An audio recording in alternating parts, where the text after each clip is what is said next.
Hi, everybody. Grateful to be with us here at ULT San Diego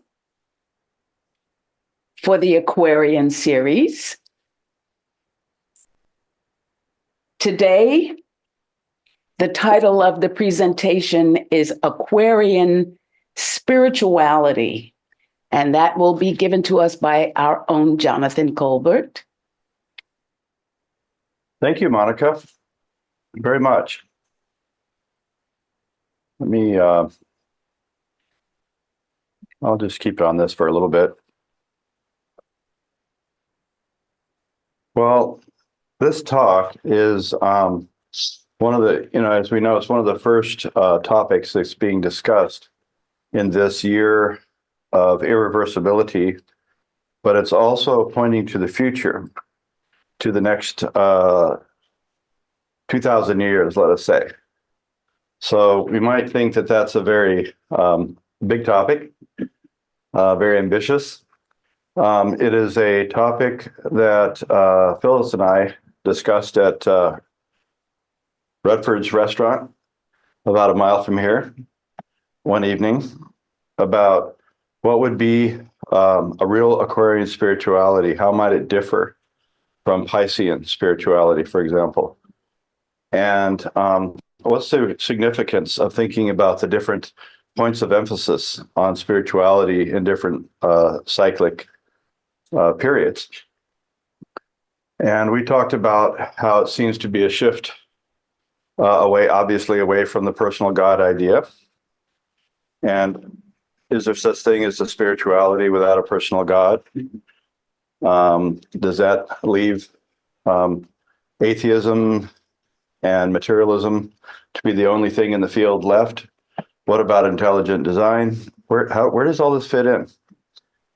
And another thing that occurred to us was that it seems like that more and more people these days are not so much into personal salvation, and that people almost would rather not go to heaven. That people are thinking, more and more people are thinking, well, why would I want to go away from my loved ones when there's so much suffering in this world? And that seems to be an honest sentiment.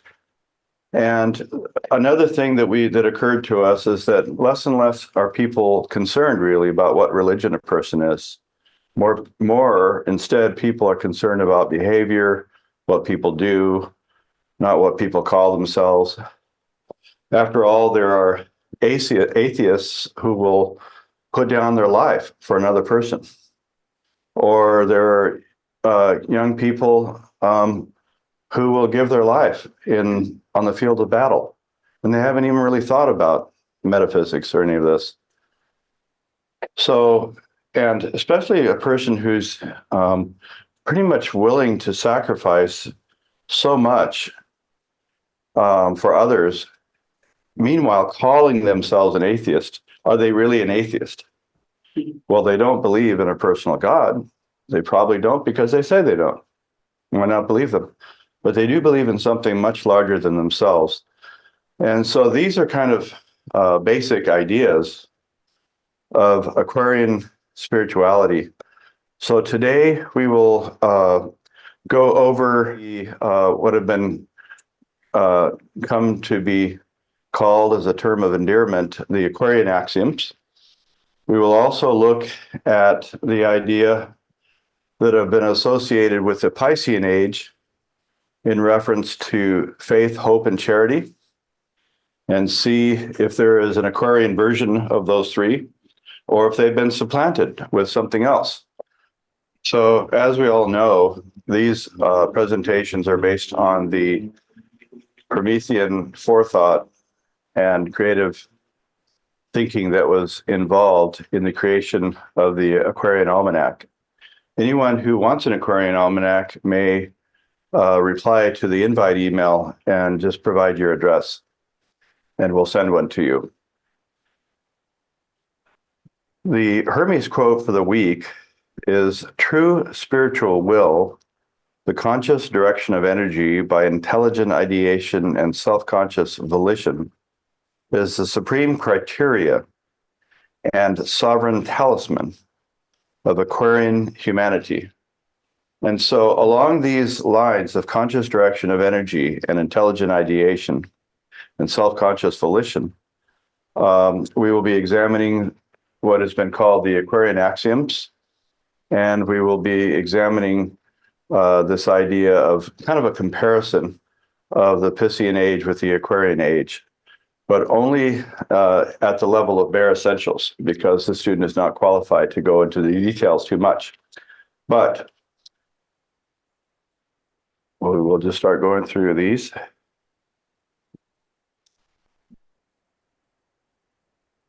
The Aquarian axioms have all come from a book that HPB put together, and it is called Gems from the East. There are many editions of it, some done by associates of the ULT. There are many Quest book editions and so forth.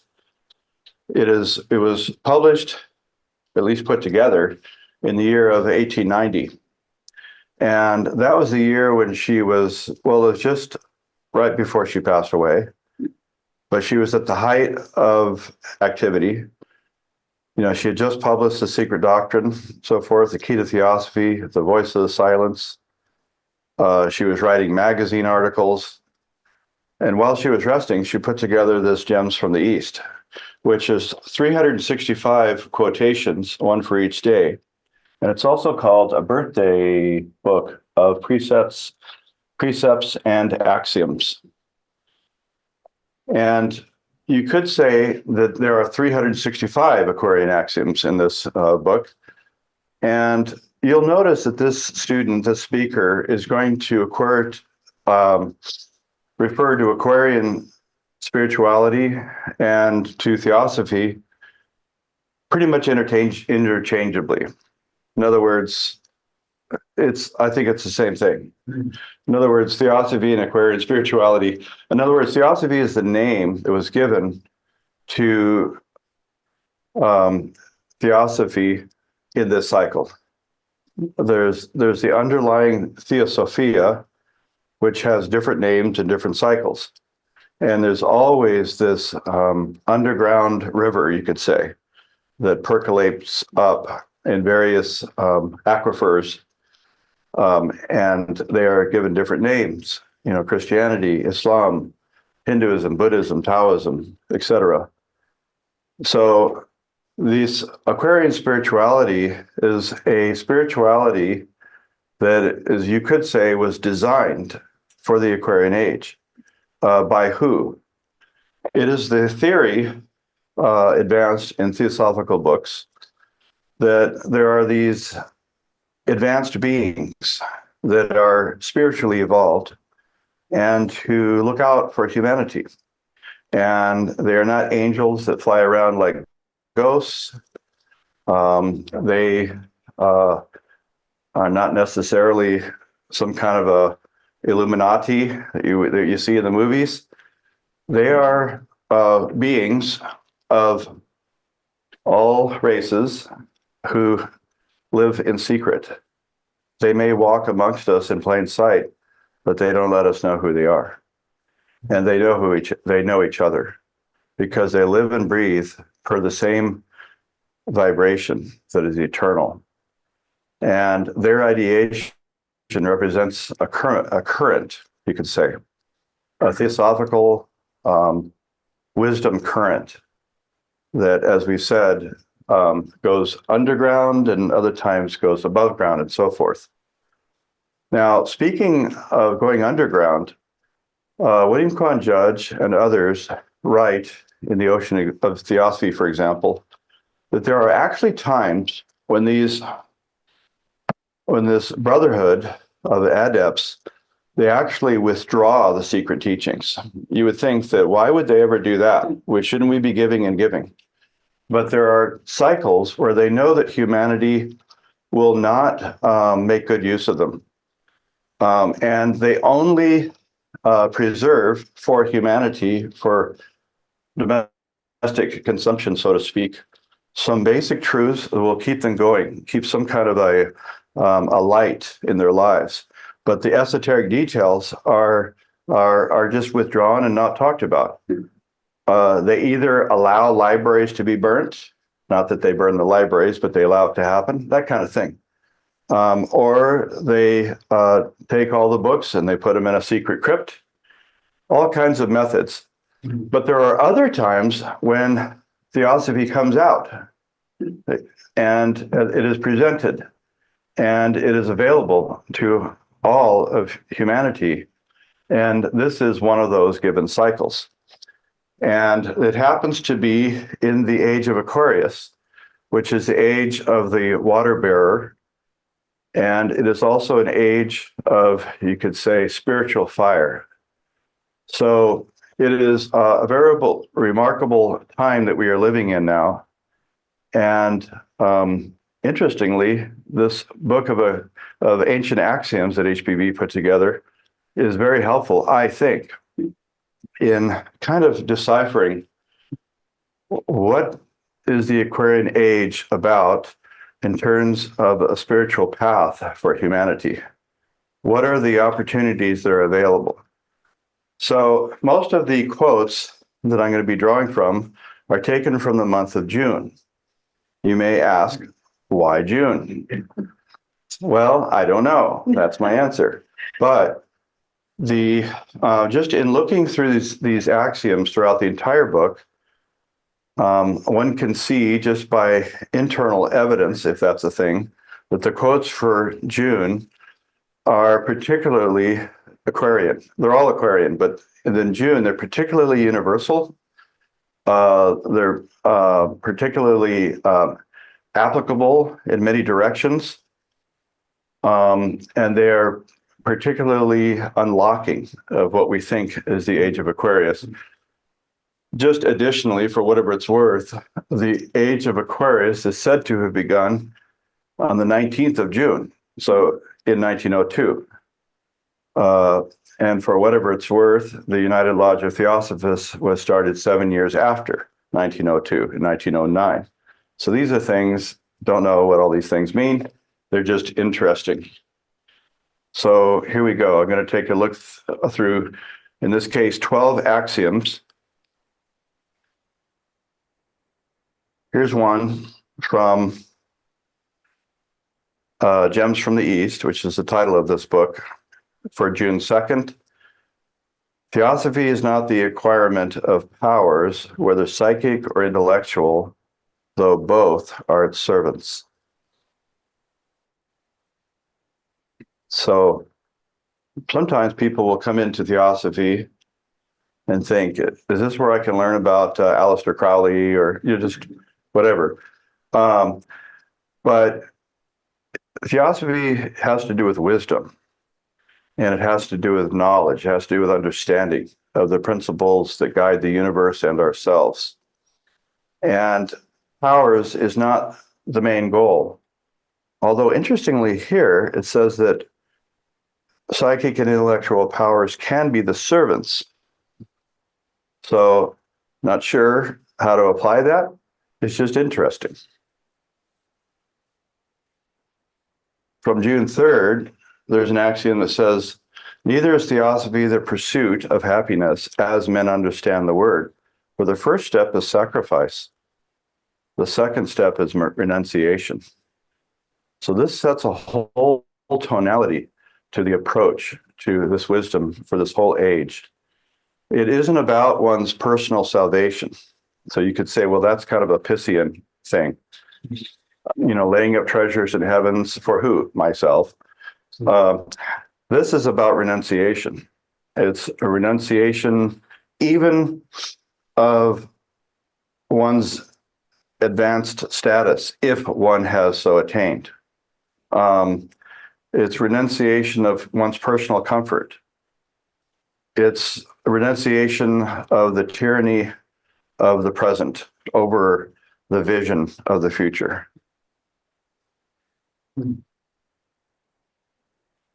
Here's one. Here's one that people have seen quite a few times before. It's in the Theosophical Tenets. Speaking of sacrifice, life is built up by the sacrifice of the individual to the whole. Each cell in the living body must sacrifice itself to the perfection of the whole. When it is otherwise, disease and death enforce the lesson. And this has gone into quite a bit into the article The Synthesis of Occult Science by William Kwan Judge. But the main idea is that it's an Aquarian idea to be thinking of the whole. And it's an impersonal modality. It gets one out of one's own salvation, whether in life or in a so-called afterlife. And without sacrifice, there's nothing. Nothing that's worthwhile can get anywhere without sacrifice. And when it's otherwise, then there is disease and death, which enforces the lesson. Here's one from June 6th. Harmony is the law of life. Discord, its shadow. Whence springs suffering, the teacher, the awakener of consciousness. Thanks, Vijay.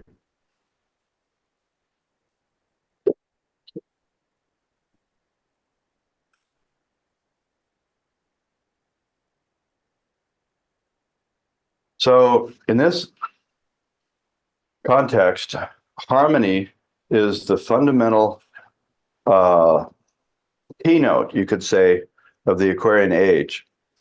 And it isn't a personal God. It isn't anything to do with personality. It's just the physics of metaphysics, you could say, and the metaphysics of physics. It has to do with vibration. It has to do with trueness. It has to do with resonance.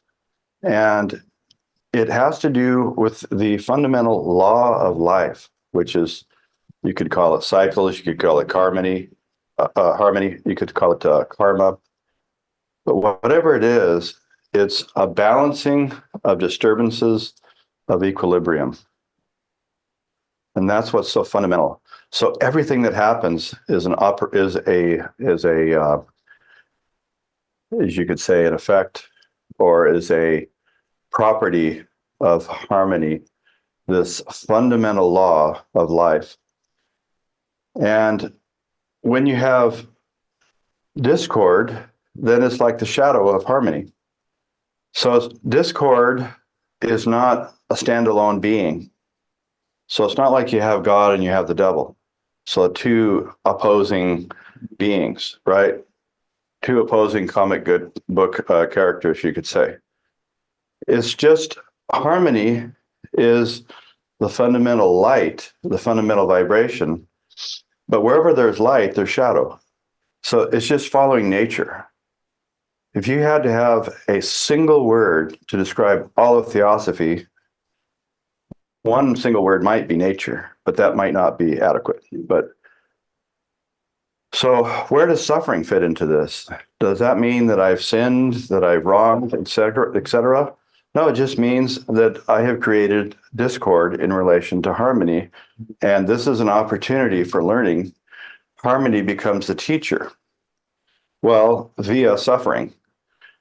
Suffering is an aspect of harmony because it's a discord. Even the discord itself is an aspect of the harmony. You couldn't have discord without fundamental harmony.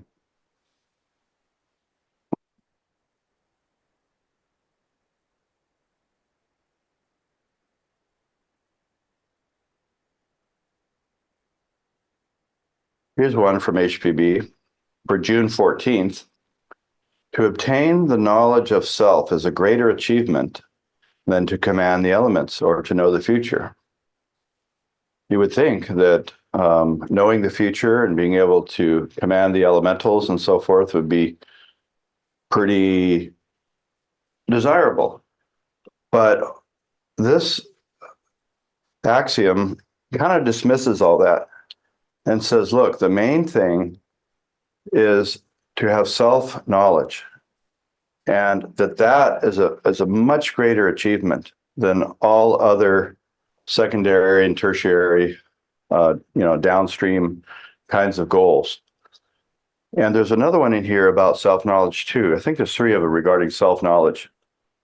Self-knowledge is unattainable by what men usually call self-analysis. It's not reached by reasoning or any brain powers. So this self-analysis is not achievable by horizontal processes, the brain analyzing itself, the personality observing itself, and so forth. It has to be done from the top down. It has to be done from going in consciousness to planes that are higher than the physical body, higher than the physical brain, higher than the personality, and so forth, to a plane of universals. Then a person is really at home.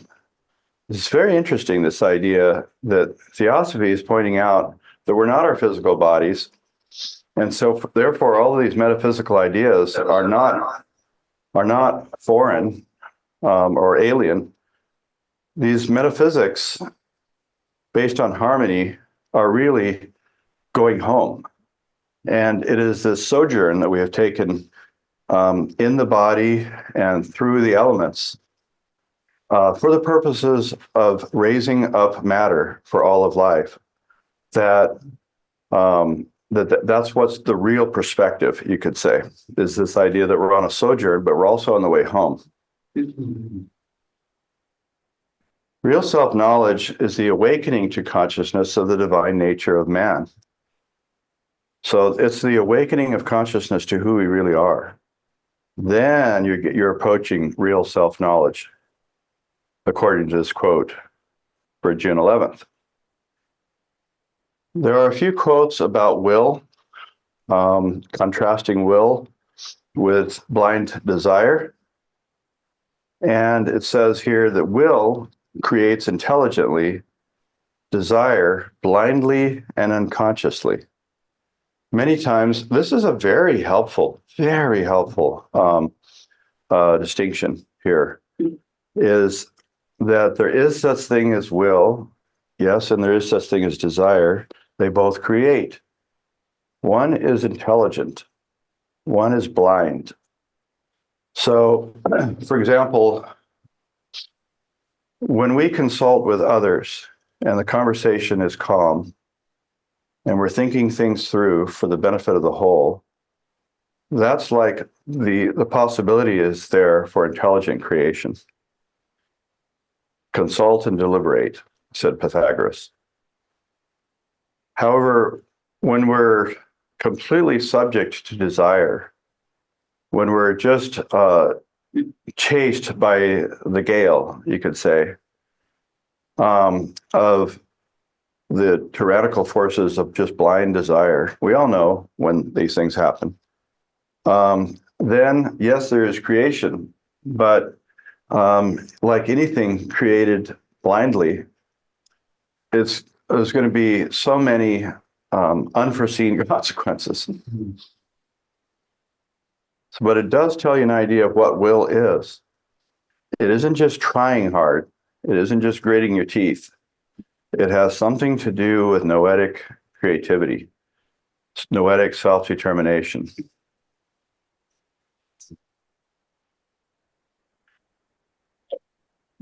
It's not that desire is bad. It's just giving us an opportunity here on June 21st to take a look at it. When desire is for the purely abstract, when it has lost all trace or tinge of self, then it has become pure. So there is this thing as pure desire. But it has these qualifications.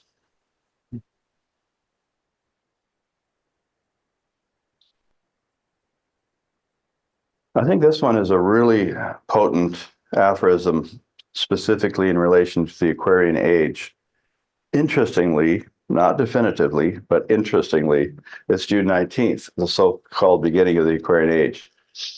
People are going to say, oh, Jonathan, everybody knows that these ages, they overlap by hundreds of years. But the astrologers say that the beginning of the Aquarian age is June 19th, 1902. And I think it has to do with these vast processions of the equinoxes, 25,600 years and all that, so forth, divided up into 12, etc. Spirituality is not what we understand by the words virtue and goodness. It is the power of perceiving formless spiritual essences. So it's the recognition of essentials. We'll be having a talk coming up later this year on jnana yoga. And one of the many definitions of it is the ability to see into the kernel of things, to see into the core of things.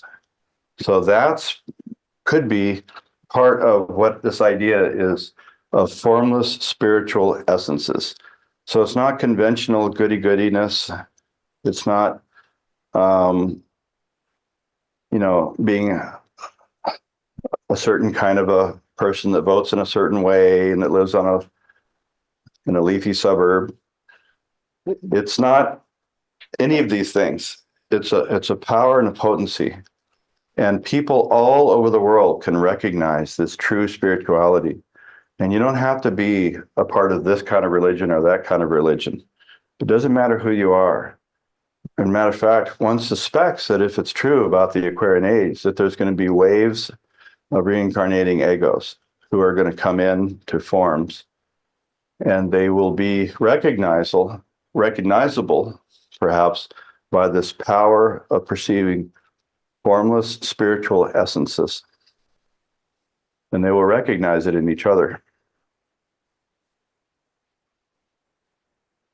The discovery and the right use of the true essence of being, this is the whole secret of life, says HPB on June 20th.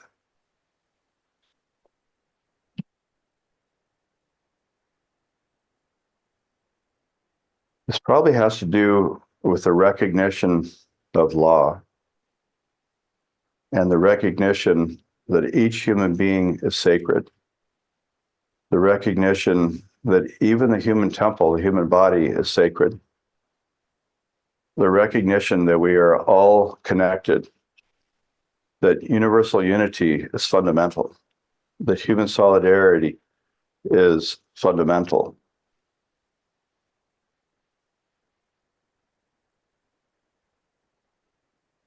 Here's a warning. June 30th. You cannot build a temple of truth by hammering dead stones.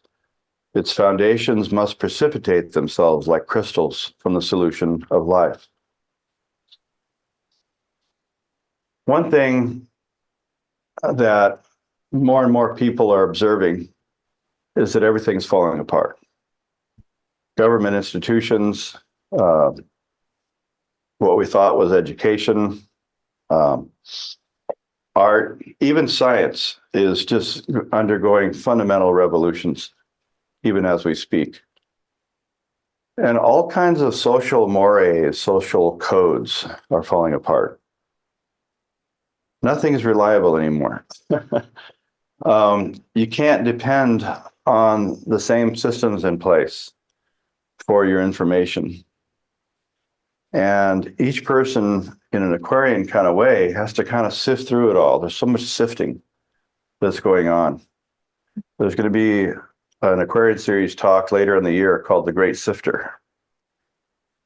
And one thing that probably is not going to work, if this axiom is true, is to go back and try and rebuild all the churches, and to go back to rebuild all the forms, and force the old institutions to work anyway. Time is moving on. There's a whole new era of spirituality coming into place.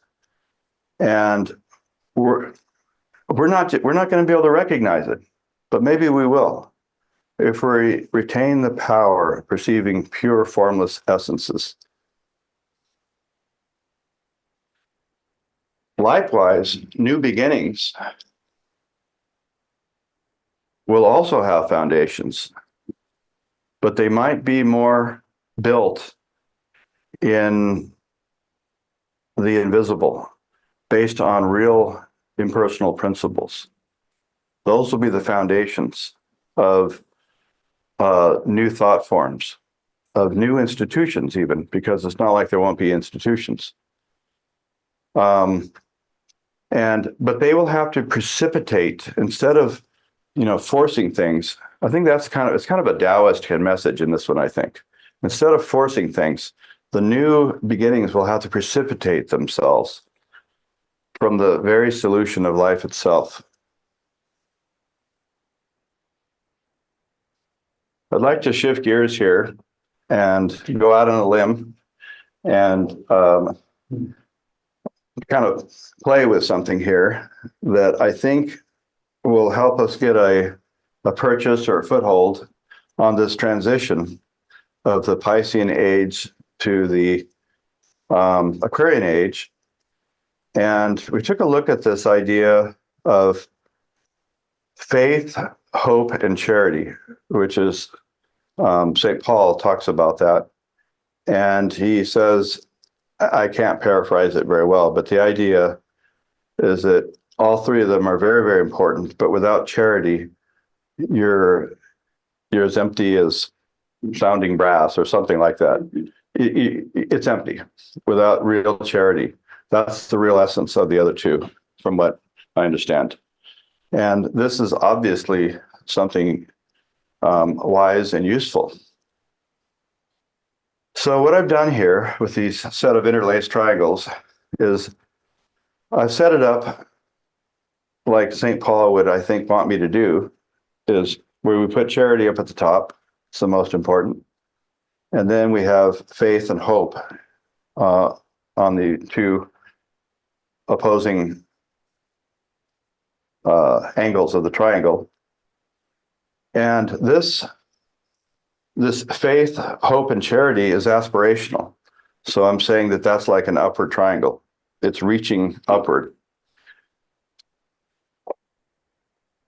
In the Aquarian age, as we said, things are being rethought so much that one wonders that even faith, hope, and charity are going to be rethought. And that theosophy, it's this student's idea, is here to help us do the rethinking. And it seems to this student that faith is being either supplanted by knowledge or at least revolutionized by knowledge, or even perhaps magnified by knowledge. Faith alone is not sufficient. In other words, it's this person's theory that faith, hope, and charity are not sufficient for the Aquarian age alone. Or another way of saying it is that a new kind of faith, hope, and charity is what is needed for the Aquarian age. And a faith that is rooted in knowledge, a hope that is rooted in the spiritual will, and a charity that is rooted in understanding. So what we'll do is we'll go through a few slides and you guys can see what you guys think. Let's see here. Just a second, I got to get rid of something.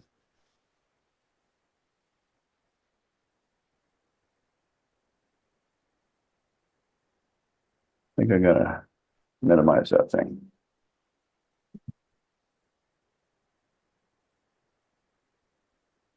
And now I've got something else to get rid of. These Zoom things are pretty invasive sometimes. But now I can't see the play thing. There it goes. Sorry about that. Okay.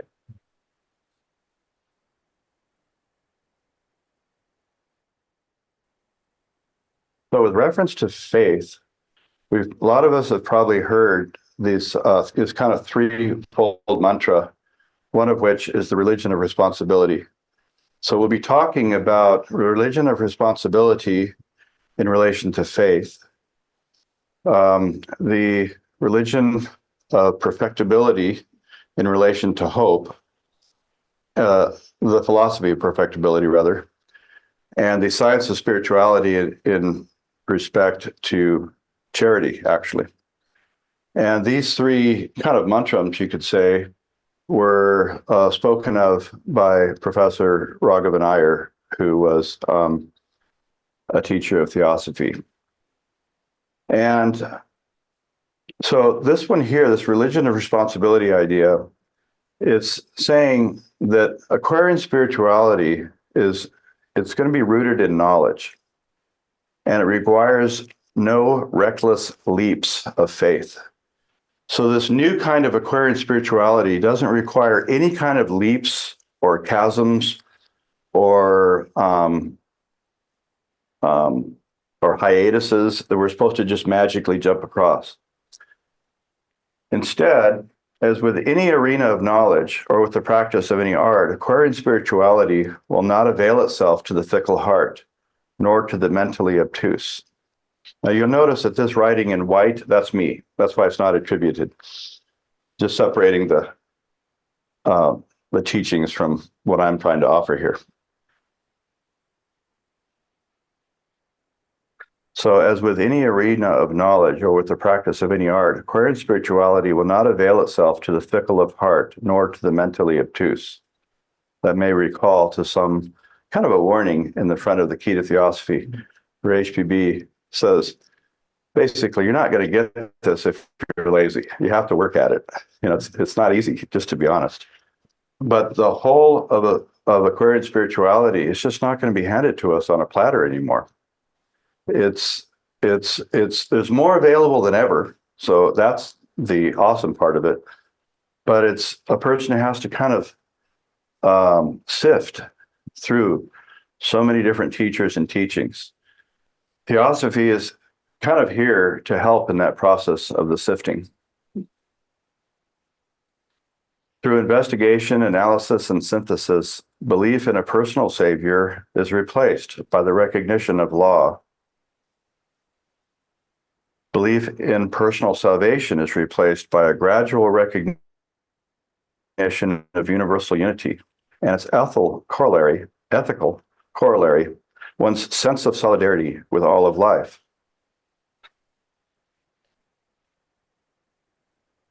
Thereby, faith is not eliminated or supplanted, but fortified by following nature's way, never in leaps and bounds, but by proceeding step by step by step.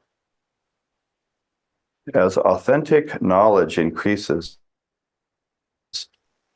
one's faith in one's own power and that of others to learn and to teach opens organically like a flower in the morning sunlight. So again, no leaping. There is the careful investigation of knowledge that this new Aquarian kind of faith is rooted in. And as a person endeavors to understand more of knowledge, and to be able to recognize and even have a sense of gratitude for knowledge and the givers of that knowledge throughout the ages, one's faith that yes, I too can begin to learn this. It's some kind of and the biggest companion that one can have in this path is the understanding that one doesn't really know. And that, so it's like an agnosticism about one's own knowledge, but it's also an affirmation that there is knowledge. I mean, Judge says in his synthesis of occult science that the whole system is a Gnostic system. It's an affirmation of truth. There are teachings, but one's relationship to those teachings, that's where the Gnosticism comes in. And if one is continually reminding oneself, A, I don't know, but B, I sure want to learn, that's a good posture and a good footing.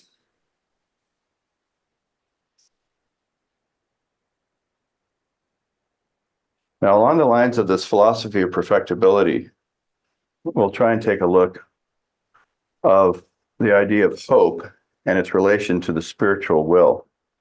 Now, think about it. Hope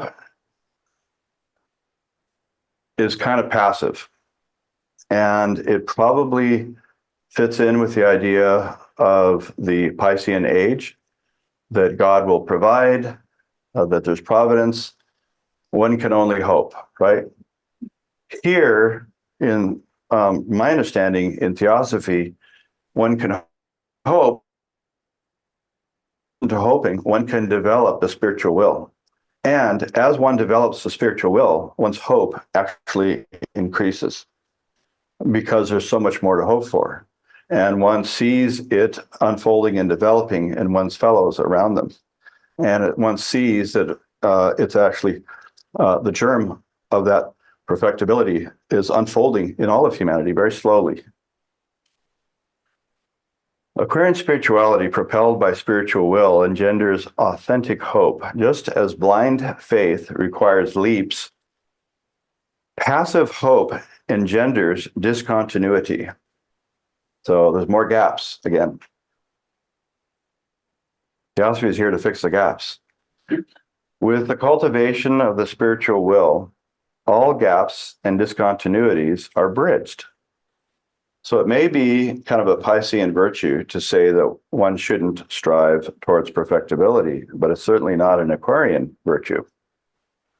Mahatmas as ideals and facts are upheld as exemplifying human potential par excellence. So in the Aquarian age, we're being given this idea of Mahatmas as ideals and facts. And just that idea, knowing that they exist, never mind whether one knows one or all that stuff, just knowing that they exist and that all the spiritual evolution yields something. And isn't it great that there are beings that are the custodians of this wisdom and who can live this kind of a life?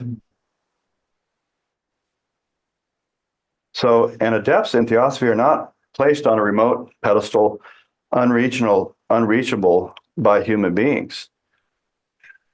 Nay, Theosophy is saying that perfectibility is a thing, and it makes the distinction between perfectibility and perfectionism. You know, I have to be perfect, all this stuff. But it points to a long arc of the great pilgrimage of humanity, this philosophy of perfectibility.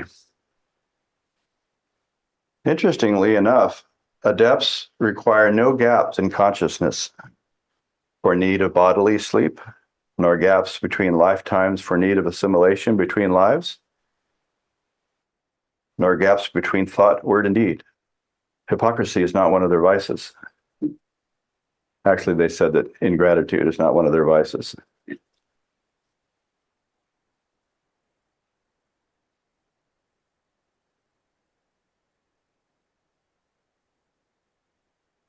So along these lines of the science of spirituality, this is approaching this idea of charity.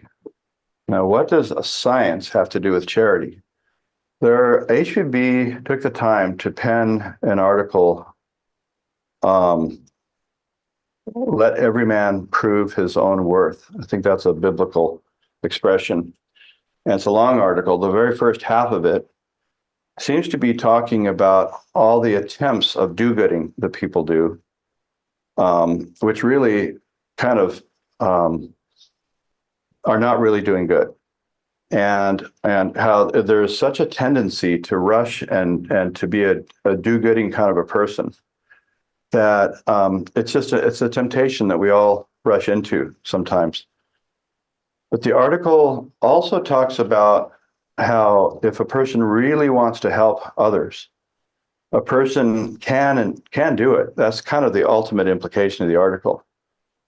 A lot of the article is negation of that, but it's also affirming that it can be done by thinking about what other people are going through, and also by thinking things through, acting from the basis of principles. So that seems to be what the connection between the science of spirituality and charity would be. And remember, St. Paul says that charity is the most important one. Without charity, the other two they don't really do anything. So Aquarian spirituality admits of no separateness. And as a science, it combines the self-honesty of Gandhi's experiments in truth with the rigorous objectivity of the Dalai Lama's first-person empiricism. So this has to do with real self-examination, real rigor, as much rigor on the spiritual path as there going to be in any science laboratory, and as much discipline, perhaps more discipline, because a person has to be able to have self-objectivity. And that's what Gandhi's experiments with truth are. He would take certain principles and then see if he could apply them. And that's what he wrote about in his experiments with truth. The true spirit of charity is rooted in an understanding of compassion as the law of laws. It's not a sentiment. It's the fundamental DNA of the universe. It's the fundamental framework in which all learning takes place. To put oneself in the shoes of another requires a strengthening of the imagination and a softening of the heart. The softening of the heart thing I got from Pema Chodron. That's a beautiful idea that she offers. So it's not easy to put oneself in another. It's so easy to quickly judge.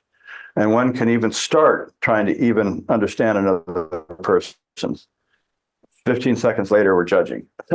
So a person has to have a strong imagination, really, and a disciplined imagination to be able to really go to the core of what one is observing. And this is true within oneself, to have compassion for oneself, as we always say. So because compassion for oneself, really what that is compassion for fields of elementals. So it's not coddling oneself. It's just objectively caring for and having compassion for the whole universe of elementals, which affects other people.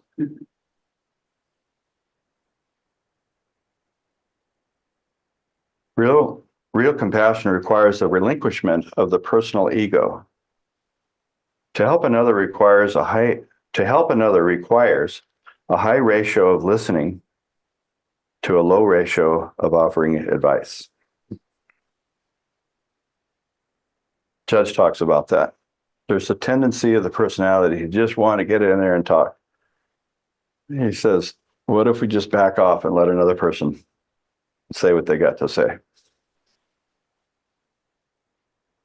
And there's this wonderful idea that has been popularized lately, with the popularity of the Dalai Lama and of all those, lamas and Rinpoches and so forth that are speaking and writing books. There's this idea of Tonglen. Many have heard of it. It's giving and taking, and it's the idea of breathing in the pain and suffering of the world and exhaling out blessings of love and strength. It's just a beautiful idea. But it's all consecrating one's own, whatever they got, whatever they are the trustee of, one's own system, one's own knowledge, one's own experience, and dedicating that to humanity. And this makes what we think of as the personality really only something that is held in trusteeship for humanity and for the future. So if we're emphasizing anything on this Aquarian spirituality thing, we think it has to do with being able to recognize pure, formless spiritual essences, to have a love and an appreciation and even an adoration for archetypes, for spiritual ideas, for universal ideas, and then to translate them into the field of duty. Like those 3 small books, or those small books that we have. The Voice of the Silence, the Bhagavad Gita, Light in the Path, others. These are they're all the call to action. We have the archetypes in the Secret Doctrine, these abstract archetypes that we can try and meditate upon. It's the only way. And another thing that we would just emphasize, and Krishna makes this point to Arjuna in chapter 6. He's basically saying, you may be a warrior, you may be involved with all these things, but you got to meditate. There's just no substitute. You may think that you're not a meditator, but you can do it too. That seems to be kind of a takeaway with chapter 6. And that meditation is really the key to theosophy, to being able to familiarize yourself with it, to become at home with it, to make connections, because meditation yields insight. I mean, we might say that, well, what kind of meditation? You have to meditate in order to read these theosophical ideas. So read a theosophical article, figure out what's going on. And if there's a certain devotional feeling that comes out of it, if there's a certain feeling of that one wants to help others that comes out of it, that if one feels less separate and more at unity with all of life and recognizes the beautiful interrelationship of all of life, that was meditating, because you're on the plane of the universal. If you have to let go in meditation, you have to let go of the ego. Well, I thought this. Well, I don't know. Meditate on that. It's a proposition. That's the whole way, the beautiful kind of nonviolent way that theosophy is presented. Everything is a proposition. Think about it. This isn't the first time you've come across these ideas. You've probably been here before. Reincarnation. The first time that you walk into a theosophical building, or come to a theosophical presentation on Zoom and so forth, this isn't your first time. So this is tying in with a continuity of experience. Oh, by the way, Desiree, would you mind kind of helping answer a question? Okay, sure. Give Okay. Monica a little break here. Yeah. Yeah, Thank I'll do that. Sure thing. I do have a comment and a question. I think it's interesting that it starts on June 19th Yeah. of what did we say, 1902? And I thought, Yes. what came to my mind was Juneteenth. And I just wondered if there was any correlation there, but not to be discussed necessarily, but I just thought that was interesting. It was the first thing that came to my mind when you said that. I think it's interesting, don't you? I do. Juneteenth, from what I understand, is it has to do with Abraham Lincoln, but it has to do with something that happened 2 years after Abraham Lincoln declared the Emancipation Proclamation. And the good news didn't get out to everybody. Well, especially places that were far away from Washington. Yeah. And it was probably suppressed news. I don't know. Right. Well, but I think it was a place down in Texas. And, but the people were so jubilant, I guess rather than being bitter that how come you didn't tell me 2 years ago already, but there's a jubilance and there was a celebration, and it's just such a natural thing in the human heart. Yeah, probably not everyone was celebrating, but I think that. But my understanding is that it was like a local celebration the first year. The next year, the day was marked. Yeah, I wasn't there, but I just thought that the date was interesting. I don't know, talking about archetypes, I had to wonder. But I've had conversations with Phyllis, and I'm sure probably many of you have too, the late Phyllis, Ryan, regarding Aquarius many times. And one of the things that we talked about was the symbol itself, it being an air sign, but yet a water barrier, and I'm a water carrier. And we thought about the times in terms of just the communication is so, incredibly important now and so widespread with the internet. And we were wondering if those being an air sign, if it had to do with this dissemination of information. And it almost seems like it follows a certain pattern where you have information that kind of goes underground during certain ages, because it has to kind of go through a process of getting ready for its next expression in a new age. But then when it comes out little by little. It might come out like in the Piscean, where you have maybe a handful of very wise people who have that information, but because we're still kind of stuck in this tribalism, we're stuck in kind of a leader follower movement. And now in the Aquarian, it's like that information is a little more diluted, I guess you could say, but it's more widespread.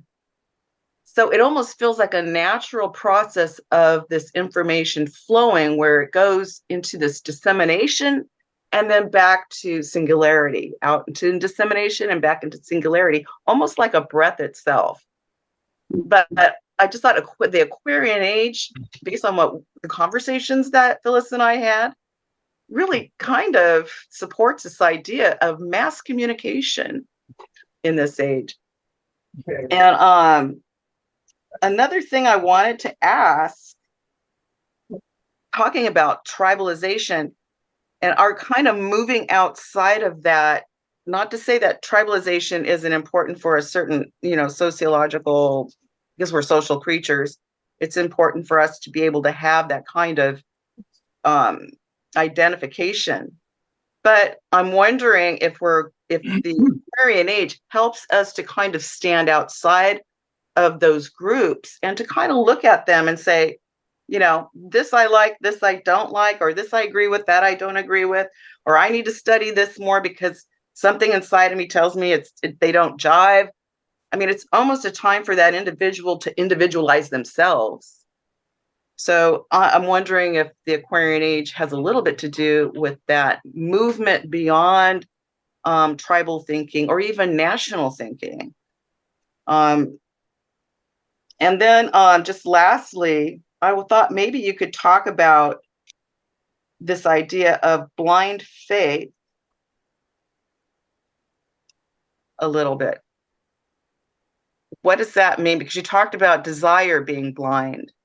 I don't think desire necessarily is always blind unless it's impulsive. Yeah, you're talking. But what about faith being blind versus being informed? You talked about informed faith. Well, David Grossman has the answer.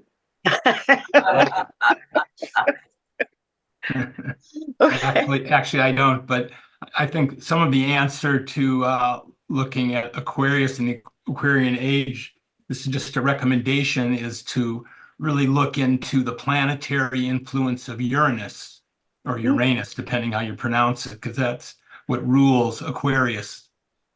And can you speak to that a little bit? not a lot, but a little is that Uranus is the power of like dynamic change, and it really relates to technology and new forces like that coming about. And it's interesting that like you mentioned, when the shift happened around the turn of the century, the 19th to 20th century, that's when all this technology just all swooped in at once. It was like a tidal wave, wasn't it? the change is just was incredible. Mhm. Electricity, telephone, sound, light, everything, air, flight. That's certainly Aquarian. The Wright brothers, Yeah. Industrialization. yeah, industrialization, totally. Yeah, And that yeah. was a pretty difficult transition to make too. A lot of lives lost, but it was almost like a necessary, the shadow, I guess you would call that. Mhm. Anybody have any other questions? I had Is that it's Monica. Please bear with me. Monica? I was looking for a hand. So, listening to Jonathan, your remarkable talk about this shift from the Piscean to the Aquarian mindset, and two ideas came up that quote something about not throwing out the baby with the bathwater, and the idea of faith grounded in understanding or knowledge versus its opposite. And so it made me wonder how, given that organized religion is losing people, because it's so infiltrated with materialism, I would think. I'm wondering how does a person who wants to have an honest connection of real faith enter into the flow of these ideas? What collective win, for lack of a better way of putting it, do you think man will have as this Aquarian age progresses to anchor him in the Aquarian and out of the Piscean?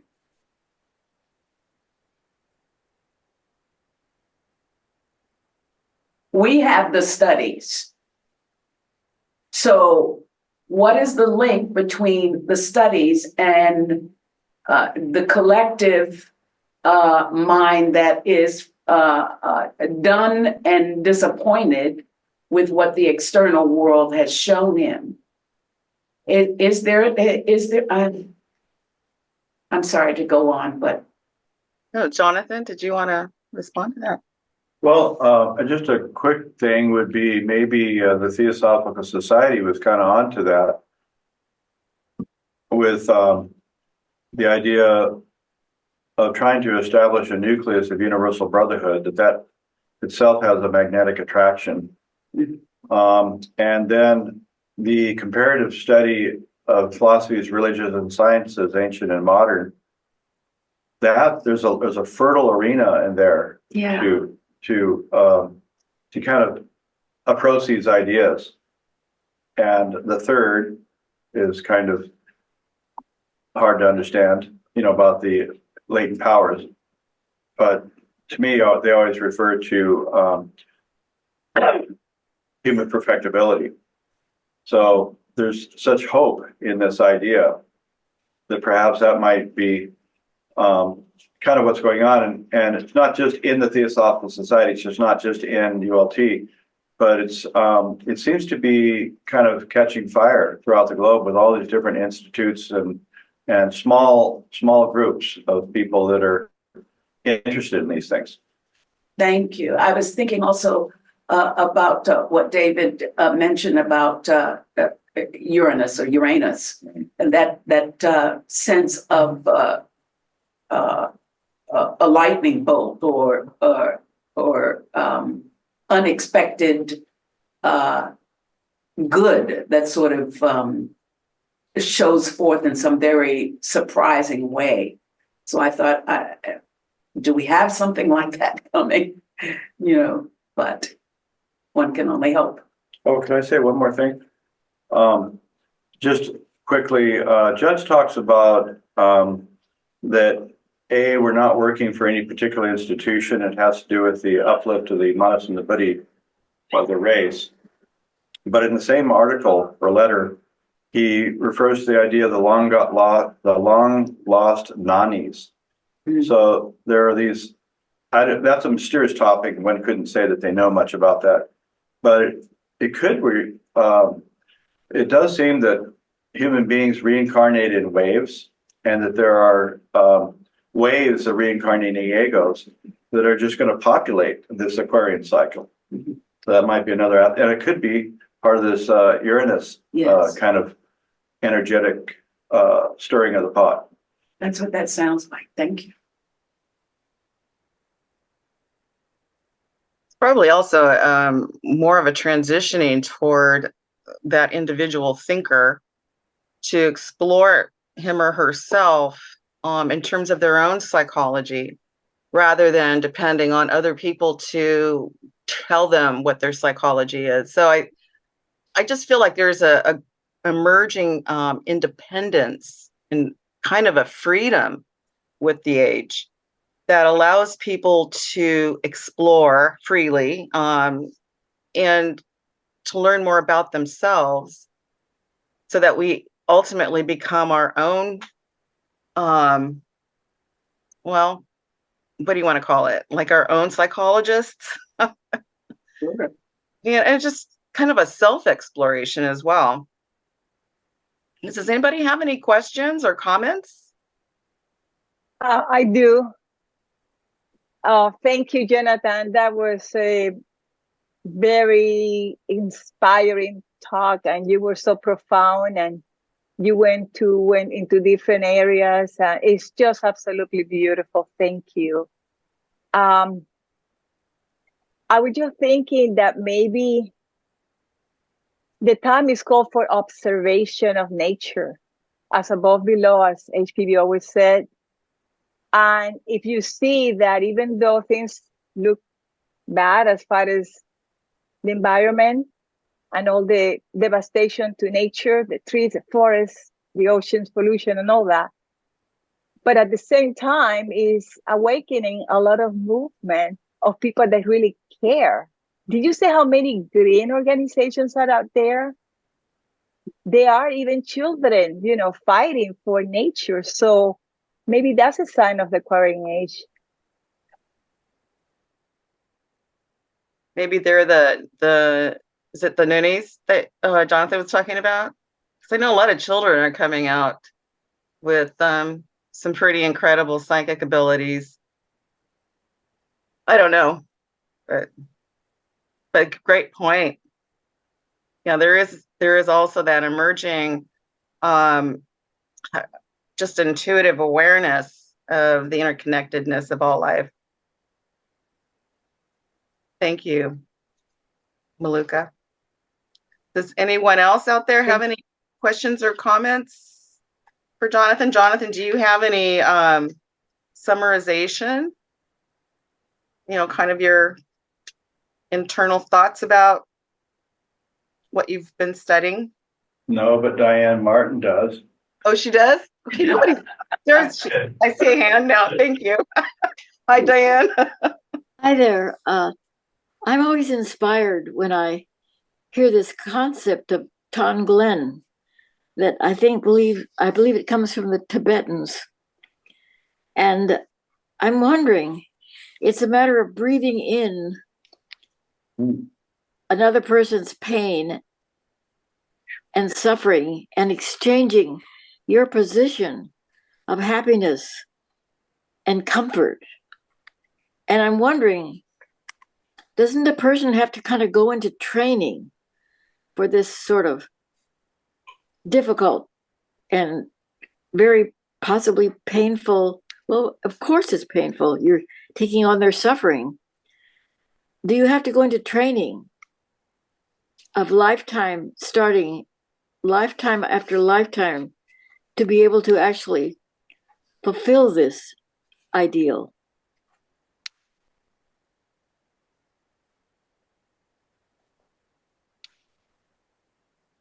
For me, I would just say yes. I hadn't really thought about it, but that seems true.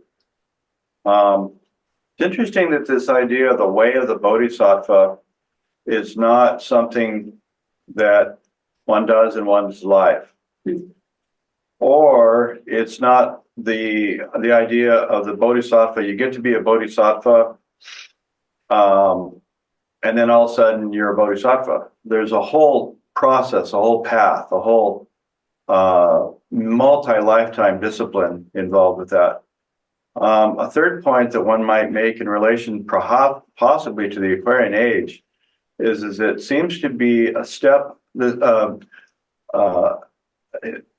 Western world getting a dose of this real Mahayana wisdom, you know, with the Dalai Lama and with all of those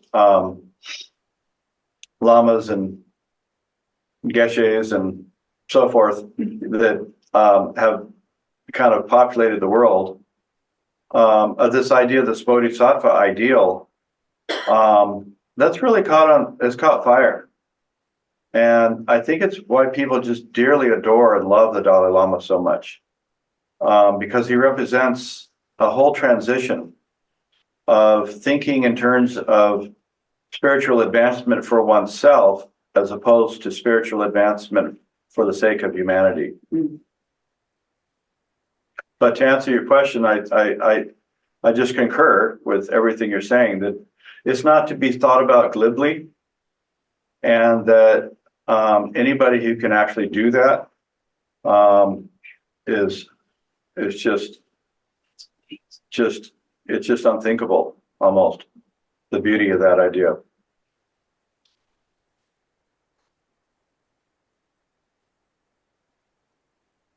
Anyone else? Thank you, Diane.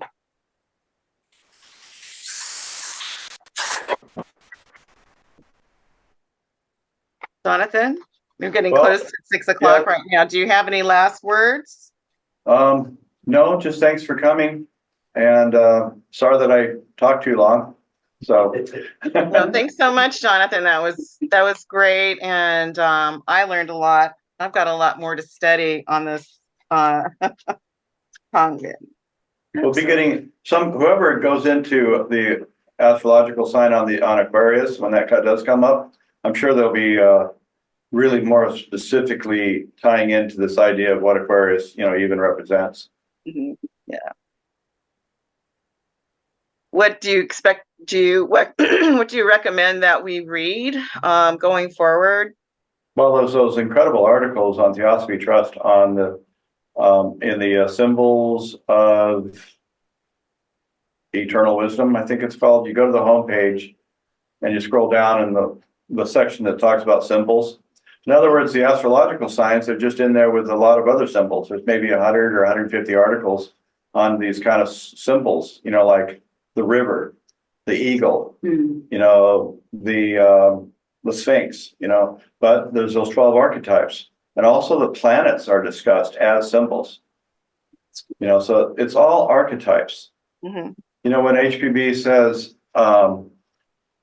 when she'll say abstract Agnes or something like that, whenever she says the word abstract before a word and then she has the word NESS after the suffix, I guess you call that, she's talking about an archetype. And she's pointing to this idea that apparently human beings are capable of meditating on archetypes, and that it does something within a person. Patterns. Yeah. Thank you, Desiree. Thank you.